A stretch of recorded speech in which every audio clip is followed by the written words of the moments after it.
좋아요, 구독. 저희가 또 이야기 안 할 수 없는 부분이 바로 2차 전지 관련주인데요. 네네. 사실 4월 달에 정말 나 없으면 불안하다 싶을 만큼 너무 많이 올랐잖아요. 그래서 지금 이제 그만 갈까 싶으면 다음 날 또 가서 어제의 날을 후회하기도 했던 게 바로 그 2차 전지인데요. 이 2차 전지가 정말 최근에는 너무 깜짝 놀라게 힘을 내주지 네네. 못하고 있어서 지금 이 부분을 많이들 궁금해하실 것 같아요. 네. 당분간은 그 정도의 힘을 내주진 못할까요? 저 일단 뭐 솔직히 고백을 하면은 네네. 제가 고백. 연초에 2차 전지가 오른다라고 말씀을 일단 드린 적이 없습니다. 그래서 저는 오르는 걸 맞추지도 못했고요. 그래도 그리고 또, 최근 한 달 해가지고 또 빠졌잖아요. 네. 그때부터 빠질 거다라는 것도 사실은 몰랐었어요. 이렇게 그래서 솔직한 이야기로. 그래서 이미 오르고 내리고를 못 맞춘 사람이 할 수 있는 얘기는 아니다라고 생각을 합니다. 네, 근데 이제 그냥 전체적으로 성장주가 어떤 식으로 흘러가느냐, 궤적에 대해서 제 그냥 예전 경험을 말씀드리자면 좋습니다.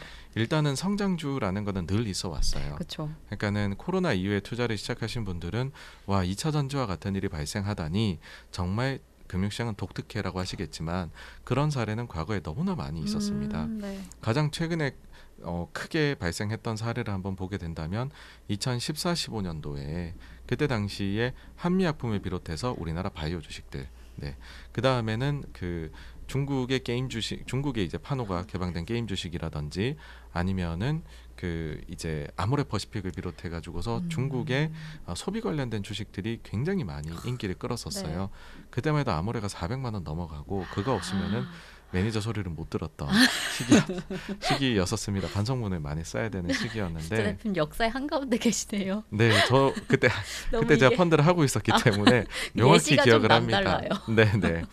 근데 그때 당시에 생각을 해보면 그게 이제 엄청나게 뭐 제가 어떤 기업이라고 말씀을 못 드리겠지만은 그런 기업도 있었어요. 어떤 회사는 자기네 주식이 너무 올라가니까 그 오너께서 외부 용역을 맡긴 거죠. 정말 우리 회사의 가치는 얼마야? 라고 해가지고서 회계법인에다가 용역을 맡기셔서 얼마라고 본인들의 향후 사업에 이제 그 뭐 성장률 가정치까지 다 주셨어요. 네. 그렇게 해가지고서 얼마다라고 딱 들었는데 그게 현대 주가보다 밑에 있었던 거죠. 그럴 정도의 랠리였습니다. 네. 그러니까는 이런 적이 없었냐라고 하면 항상 존재했다라는 거고요. 그럼 그 뒤에 어떻게 되었냐라고 하면 사실 그렇게 눈부시게 섹터에 있는 이제 사업을 하겠다라고만 해도 막 뛰어오르는 거는 사실 정상적인 상황은 아니에요. 그렇잖아요. 저희가 사업을 하겠다라고 해서 반드시 성공이 담보된 것도 아닌데 그런 거를 보고서 투자를 막 좋게 보는 거는 사실은 좀 과도한 면이 있죠. 근데 그러고 나서 보시게 되면은 결국엔 그 중에서도 잘하는 기업들은 계속 잘하고요. 그렇죠. 못하는 기업들은 또 떨어지게 되는 게 있습니다. 그러니까 뭐 가장 예시를 들어드리자면 그 이제 화장품 쪽에서 LG생활건강은 그 뒤에도 주가가 계속 좋았어요. 물론 최근엔 이제는 하락을 했지만 아모레퍼시픽은 그 뒤에 이익이 계속 이제 줄어들면서 주가가 안 좋았거든요. 그런 식으로 저는 성장주들이 보니까 그 성장을 계속 약속할 수 있으면 주가가 괜찮았었어요. 근데 반대로 그게 너무 이제 높아서 따라잡지를 못하면 주가가 떨어졌었던 게 있습니다. 그래서 성장주의 숙명은 그런 것이다라고 생각을 해서 2차 전지 관심이 있으신 분들이라면 이익 추정에 대해 가지고서 지금부터는 그 전보다 훨씬 더 많은 그 노력을 기울이셔야 되지 않을까. 그거에 따라서 결과가 바뀌게 될 것 같습니다. 사실 그럼 이런 측면이라면 어떤 것이 다음에 주도하게 될까 이런 걸 보는 건 참 어려울 것 같긴 한데 그럼 어떤 마음가짐으로 좀 섹터를 좀 설정하시면 좋을까요? 네, 사실 저는 아직까지는 그 장세 변화 이게 논리가 살아 있다라고 생각을 합니다. 장세 변화. 그렇게 보면은 그 다음에 오게 될 이제 실적 장세에는 좀 경기에 민감한 주식들이 실적 장세 초반까지는 계속해서 주인공입니다. 그리고 그런 쪽에 속해 있는 게 사실은 또 한국 증시이기도 해요.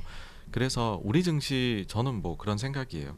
뭐 많이들 이제 저도 다니면서 섹터나 종목에 대해서 뭐 이제 질문을 주시는데 전체적으로 나래비를 쭉 세워놓고 보게 되면 특별히 우리나라에서 약점이 있는 기업이 보이지가 않는 것 같아요.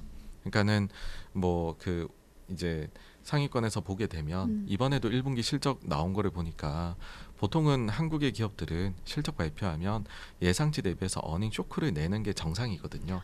우리는 항상 그래 오거든요. 근데 이번에는 서프라이즈가 더 많더라고요. 그래서 그런 거 자체가 우리 기업들이 이번에 다운턴에서 회사들이 대비를 좀 많이 했었구나. 좀 변화의 조짐들이 있었던 것 같다. 이고 그래서 쭉 한번 보시게 되면 저마다의 네. 그런 뭐 자신감 있는 포인트들이 있는 것 같아요. 네. 그래서 그냥 한국 증시 전반적으로 저는 그다음에 증시 전반적으로 좀 이렇게 긍정적인 생각을 가지고 있습니다. 네. 그래서 조금 열린 마음으로 보시면 어떨까 네. 하는 생각이 듭니다. 네, 맞습니다. 네. 장세 변화 측면에서 이제 곧 실적 장세가 다가오게 되면 증시뿐만 아니라 우리 상황도 많이 좋아질 테니까 긍정적인 전망을 가지고 지켜보시면 좋을 것 같습니다. 아까 잠깐 이 실적 장세 초반을 이끌 것은 또 경기 민감주다라고 이야기를 해주셨는데 네. 그러면 그 안에서 반도체주가 좀 힘을 가지게 될까요? 최근에도 아직 힘을 좀 못 내주고 있는 것 같아서 사실 개인 투자자 대부분이 가지고 있는 그 주요 반도체들이 힘을 내줘야 또 기운이 날 것 같은데 어떻게 보실까요? 이 반도체 관련주 어떻게 좀 힘을 이제 내줄까요? 그 경기 민감주라고 하게 되면 네. 이제 그 중후장대 산업을 말합니다. 네. 그러니까 큰 이제 자본을 투자해가지고서 뭐 기계나 이런 게 깔려 있고 네. 그래서 그게 그러면은 엄청난 레버리지 효과가 날 거잖아요. 네. 그래서 경기가 좋으면 엄청난 돈을 벌었다가 나빠지면 적자도 나게 되는 그런 산업인데 우리나라 대부분의 산업이 여기에 속합니다, 사실. 네. 그리고 그 선봉장에 반도체가 있죠. 네, 그렇죠. 그래서 반도체 같은 경우에도 상황이 나빠지니 이런 산업들은 적자가 나게 되고 그러면 아주 자연스럽게 그 다음에는 감산을 크게 합니다.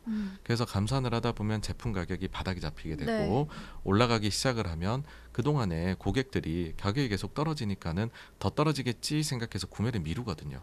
그러다 가격이 바닥을 잡고 상승을 하게 되면 그때부터는 이거 더 네. 오르는 거 아니야라고 해가지고서는 네 그러면 오히려 또 입도 선매하려고 갑자기 주문을 많이 내게 돼요. 네, 더 오를까봐. 예, 사이클이 이게 있는 거거든요. 네, 그렇죠. 그래서 반도체가 여기에 전형적으로 속하는 산업이다. 네, 그렇게 보시면 될 것 같습니다. 네, 그래서 여러 측면에서 사실 이미 감산도 시행이 됐고 네, 가격이 이제 곧 이제 올라간다라고 하면 전반적으로 네. 상황이 괜찮을 것이다라고 좀 보시면 되겠네요. 지금 이제 시장에서의 기본 가정은 2분기가 업황의 최바닥일 것이다라고 보고 2분기요? 있고요. 네. 그러니까 우리가 지금 2분기 지금 경험하고 있잖아요. 네, 지금 딱 그 가운데 있죠. 그래서 2분기에 바닥 이제 그 제품 가격이 아마 바닥이 나오지 않겠느냐라고 지금 보고 있고 하반기에는 이게 반등하지 않겠냐 이렇게로 나와 있습니다. 네, 그러게요. 지금 그럼 가장 힘든 시기다라고 생각을 해주시고 이제 상승할 일만 남았으니까요. 우린 그 상승장을 또 미리 대비해야 될 것 같다. 그렇죠, 대표님? 그래서 지금 열심히 또 저희와 함께 공부하시면서 어떤 업종과 어떤 종목이 좋을지 또 꼼꼼히 확인해 보시면 좋을 것 같은데요. 좋아요, 구독!